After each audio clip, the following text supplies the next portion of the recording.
एक शादी पे हमायों से मिली और अदनान से मिली और मुझे लगा फॉर द फर्स्ट टाइम कि ना ये अदनान है ना ये हमायों है, वो अपने कैरेक्टर में थे ही। अब स्ट्रेंज बात, अब शादी का फंक्शन है, Humayun was walking like gentleman का कैरेक्टर, मुन्ना लग रहा, कपड़े वो मुन्ना लग रहा था मुझे फैसल के, आज ये कुछ डिफरेंट नहीं लग रहा है इसकी ड्रेसिंग, और ये मैंने कहा ये मुन्ना है, कह रहे नहीं हमायों सही है, मैं कहा ये मुन्ना है, उसने ड्रामा नहीं देखा था। फिर मैंने दिखाया, कह रहे नादिया ये तो अपने कैरेक्टर में, और आपको पता है ना कि एक्टर्स होते हैं जब तक कि वो काम कर रहे होते हैं वो अपने कैरेक्टर में चले जाते हैं और वो वही रहते हैं। That happened to me in पसे आईना and it happened to all of us some. तो मुझे फर्स्ट टाइम लगा कि हमायों नहीं है, बाकी ये मैं मुन्ना से बात कर रही हूँ, उसके खड़े होने का स्टाइल, बोलने का, मैं कहा अरे बॉल तो बदल गए एकदम। और अदनान का वो कुर्ता, हालांकि चेन्स वर मिसिंग लेकिन बाल ड्रेसिंग बिल्कुल वही, और उसके साथ बेगम खड़ी हुई। मैंने कहा ये देखो ये तो यमुना होनी चाहिए थी। हाँ जिस तरह ड्रामे में पीछे तो रहमती होता है, लेकिन फिर मैं देखा, मैंने कहा नहीं रियल लाइफ है, बेगम के साथ सही लग रहा है। But they are in their characters even off screen, तो इट वॉज वंडरफुल। और जहाँ तक इन बात सारी रुबीना जी ने बता दी, वो भी आई एंजॉयड दी एपिसोड्स, मज़े के थे। जो रिश्ता लेने गया है और गुंडा बन के, देखिए वो जेंटलमैन बन के नहीं गया, अदनान सिद्दीकी प्रपोजल लेके यमुना का गया लाइक अ भाई। मैं समझी कि ये कोई कैरेक्टर बनेगा कि मैं आर्किटेक्ट हूँ, डॉक्टर हूँ, मैं बिजनेसमैन हूँ, छुपाएगा नहीं, इतना लोफर आदमी है कि बाकायदा गुंडा बन के गया है, धमकी दे के आया है। यही पता है कि उसकी मंगनी हुई है, वो कहता है कि हाँ मुझे पता है मंगनी हुई है, but I was not expecting, क्योंकि आप नॉर्मली ऐसे सिचुएशन में झूठ बोलते हैं लड़की के बाप के साथ। इसने सच बोला है, इसने अपना रूप दिखाया, दुबई की प्रॉपर्टीज, यहाँ का बैंक बैलेंस बिलियंस है बॉस। और शादी का जिस तरह बोला, तो that was very surprising and very interesting. तो दोनों एपिसोड्स बड़े मज़े के थे, आगे हम मज़ीद बात करेंगे, बट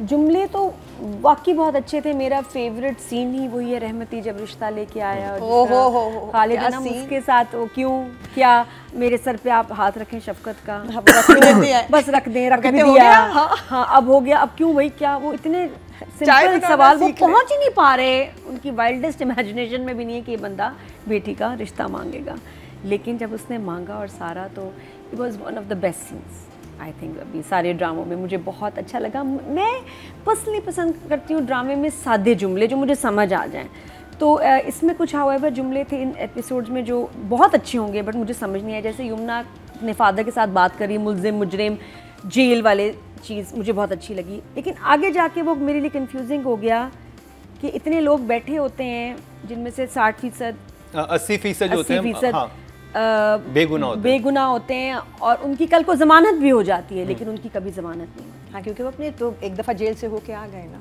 हाँ लेकिन नहीं, अपने ज़मीर के आगे जो उनकी इज्जत नफ्स मजरू होती है, वो अपने नज़र में गिर जाते हैं कि हमें किस तरह से ट्रीट किया गया। मेरे लिए थोड़ा ज़्यादा था, हैवी हो गया। हैवी तो है, हैवी तो है। ये मेरे लिए अच्छा कमाल है, मुझे समझ नहीं आया। मुझे मैंने कहा यार ये इसका ये क्या मतलब है। हाँ है बहुत अच्छे, लेकिन ज़रा इजी उर्दू वाले मेरी तरह ना कुछ समझ नहीं आते, समझ सकते हैं कि ये क्या बोला। आगे फिर जब जाते हैं तो देन FIR वाली चीज़ थोड़ी मुझे हजम नहीं हुई। जब वो ऑफिस में आता है और उसको जायद कहता है कि फारिस जो है कि बैठो, क्या वो उसको कहते हैं ज़मीन पे बैठो? हाँ, वो पहले से कहते हैं ज़मीन पे बिठा रहे होते हैं, सबको बिठाया। उसने कहा कि बैठो, उसने ये तो नहीं कहा कि ज़मीन पे बैठो। हाँ। नहीं, और उसने कहा वो कुर्सी पे बैठने लगा था, उसने कहा ज़मीन पे बैठो बोलो। हाँ ऐसे, लेकिन जब ये लोग आते हैं तो ये खड़े ही रहते हैं। उस पे FIR कटना, FIR किसने काटी और कट गई समझ नहीं है। FIR तो कोई बंदा काटेगा ना, यही तो राइटिंग में ग्लिच नजर आ रहा है। समझ नहीं आया कि इस पे कट गई किस बात पे कि ये बैठा नहीं, और अगर बैठा नहीं तो ये तो इसके पास अथॉरिटी नहीं है, इसके पास अथॉरिटी नहीं है काटने की। वो थोड़ा सा कंफ्यूजिंग इसमें था, गड़बड़ लगा। बाकी जो मेरी बहुत पसंदीदा लाइन थी वो ये थी कि जब सर्किट को रोक, क्या नाम है उनका, दिलबर को रोक दिया, जिसको वो कह रहा है कब्र में भी मेरे साथ जाएगा, रोक दिया, वापस आके बताया। अब मुझे लगा यहाँ कॉन्फ्रंटेशन होनी है, यहाँ आज हमायूं फटेगा, आज मुन्ना सुनाएगा रहमती को, एंड अनएक्सपेक्टेडली ही सेज कि आपका दिल बहुत सॉफ्ट है भाई, आप बनते हो हार्श जालिम हो नहीं, आप बहुत रोमांटिक हो अंदर से। एंड हाउ दैट हिट्स रहमती कि वो चाय मंगवा लेता है खुशी में, मुझे वो बड़ा अच्छा लगा। क्योंकि मुझे ये राइटर सरप्राइज़ देते हैं सीन्स में कि बिल्कुल मैं, क्योंकि हमारे ड्रामों ने हमें कंडीशन कर दिया है सीन शुरू होता है समझ आ जाती है। खाने की टेबल पे बैठे हैं, आप ये बहू को सुनाएंगे, बहू उठेगी, उससे खाना नहीं खाया जाएगा, ये भी सुनाएगा, यू नो, प्रिडिक्टेबल। इसमें unpredictable scene, situations and dialogues हैं। तो आई लव दैट सीन, और उसको वाकई लगा कि मैं वाकई अंदर रोमांटिक हूँ। एक्चुअली मैं आपको बताऊँ, मुन्ना उसको हिम्मत दे के गया है, इस सीन के बाद वो प्रपोजल देने गया।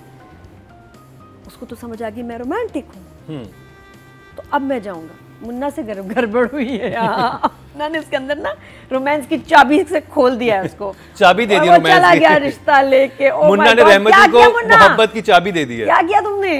तो राइटिंग के 9 या इतने दिन उसने वो ऑरेंज रस्ट की शर्ट पहनी है हुमायूं से, इसलिए मैं तो ये सोच रही थी बेचारा कितना तंग हो रहा होगा लॉकअप में वो एक शर्ट पहन के। आई वाज होपिंग कि जो पिक्चर थी जो फारिस और मिफ्रा की है, जो यमुना को मिली है, उसको थोड़ा जूम होना चाहिए था, क्लियर होना चाहिए था। नज़र नहीं आई कि वो आइसक्रीम खा रहे हैं, क्या कर रहे हैं, वो ही बैठे हैं, कोई और बैठे हैं। पिक्चर की क्लैरिटी नहीं थी। Should have been a more clear picture. Okay. Number 2, मुझे ऑडियो डिस्टर्ब कर रही है।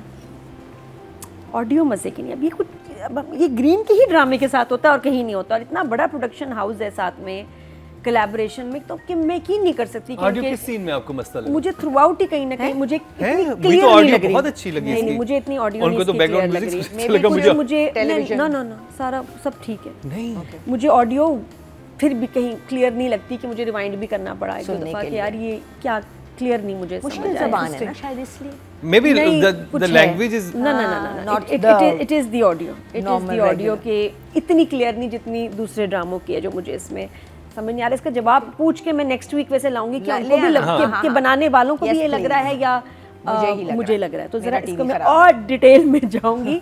आई लाइक द पार्ट जहाँ फारिस मिलने आया है, यमुना सामने खड़ी और उसके ऊपर उसके स्क्वाड की गाड़ी की लाइट्स पड़ रही थी on Yamuna. You saw that? और आपने वो देखा यमुना जब बैठी है तो वो जब लड़का सामने बैठा हुआ ऑफिस में, तो उसका जो फेस है उसके लैपटॉप के उस पर नजर आ रहा है। शॉट्स मैंने ये वाले शॉट्स देखे ही नहीं। ये बड़े डिफरेंट शॉट्स हैं, नॉर्मल ड्रामा में हमें ये शॉट्स नहीं मिलते। और मुझे खैर वैसे शुरू से इसका टाइटल, इसका म्यूजिक मुझे बड़ा पसंद है, तो I will give the director 8.5। 8.5 थोड़े से राइटर से कम। यमुना का अभी वो रिएक्शन नहीं आया जो मैं देखना चाह रही थी कि जब इसको पता चलता है कि रहमती का रिश्ता आया है। अभी बताया नहीं है ना। अरे अगर वो मैं देखना चाह रही हूँ कि तब इसकी क्या फीलिंग होगी है। सबसे बड़े भाई का रिश्ता मेरे लिए, मेरे घर में, मेरे बाप के सामने, और कह के गया है कि चाय बना के रखना सीख लो। अगली दफा बनानी पड़ सकती है। मुझे तो लगता है ये 2 एपिसोड्स थे ही यमुना के, कि इतने पावरफुल सीन्स थे with such nice lines and the way she said those lines. बहुत अच्छा था। चाहे और उसके साथ हो भी बड़ा बुरा रहा है, द रियलाइजेशन कि ये चीट कर रहा है, और उसको इतनी अच्छी लाइंस मिली हैं बोलने के लिए। मैं बताया ना कि मुझे समझ नहीं आई, लेकिन उसको समझ भी आई जिस तरह उसने बोला विद सच मैच्योरिटी, क्योंकि बहुत मैच्योर और एक और लेवल की लाइंस थी, बट उसी तरह उसने किया। और वेरिएशन थी, ये भी बड़ा ज़रूरी है, वरना हमारी बहुत सारी एक्ट्रेसेस एक ही एक्सप्रेशन में सब बोल जाती हैं, सब कह जाती हैं और हमें पीना पड़ता है। कोई बात नहीं। तो इसको ये हज़म करना आसान था because there was variation, it was entertaining and it was so engrossing कि आप इन्वॉल्व हो जाते हैं उसके परफॉर्मेंस में। आई एम लविंग हर कैरेक्टर, बहुत ज़बरदस्त। 9 फॉर यू। और बड़ा मज़े का था कि जो फादर है वो एक और बात पे परेशान हो रहा है और बेटी एक और बात पे परेशान हो रही है। बेटी को पता है कि उसने क्या किया है फारिस ने, और फादर समझ रहा है कि ये डिफरेंट चीज़ से परेशान है। तो वो जो आपस में दोनों का चल रहा था ना, उसके बाप के सामने शो भी नहीं करी कि चीट कर रहा है, मुझे पता चल गया चीटिंग का और सब कुछ, वो दूसरी बात समझ रहा था। तो बड़ा इंटरेस्टिंग था। अदनान का था एपिसोड भाई ये, और बहुत मज़ेदार 2 सीन्स, एक हुमायूं के साथ और एक यहाँ जो एकदम हुमायूं के साथ वो बोलता भी है ना कि आपको मोहब्बत है जरनाब से, नाम लेके बोल दिया, कह दिया। और बाप के साथ जिस तरह के जब बाप कहता है खालिद अनम कि आप असल बात की तरफ नहीं आ रहे, तो उसने कहा असल बात कर दूं? हाँ कर दें, रानी बना के रखूँगा। बेहतरीन था। और जाते हुए जब उसको समझ आ गया कि बाप को एक्साइटेड नहीं है, तो तड़ी दे के गया। हाँ, वो सही मुंह में वो रखता है गुटका यूं करके। और एकदम पहले ना वो फिर भी थोड़ा सा तमीज में था, जब वो उठा है ना और उसने जब से कहा निकल जाए, चले जाएं, फिर ना आइएगा, फिर वो आया अपने एलिमेंट में। And then there was a switch of personality, फिर आ गया वो अपने लेवल पे। उसने कहा अच्छा फिर बताता हूँ मैं कौन हूँ, मसल के पता नहीं क्या किस तरह करके एंड देन ही सेज के चाय बनाना सीख लो, हो सकता है बनानी पड़ जाए। तो that was a threat. And बहुत कमाल काम अदनान सदीकी का इस एपिसोड में 9 really good.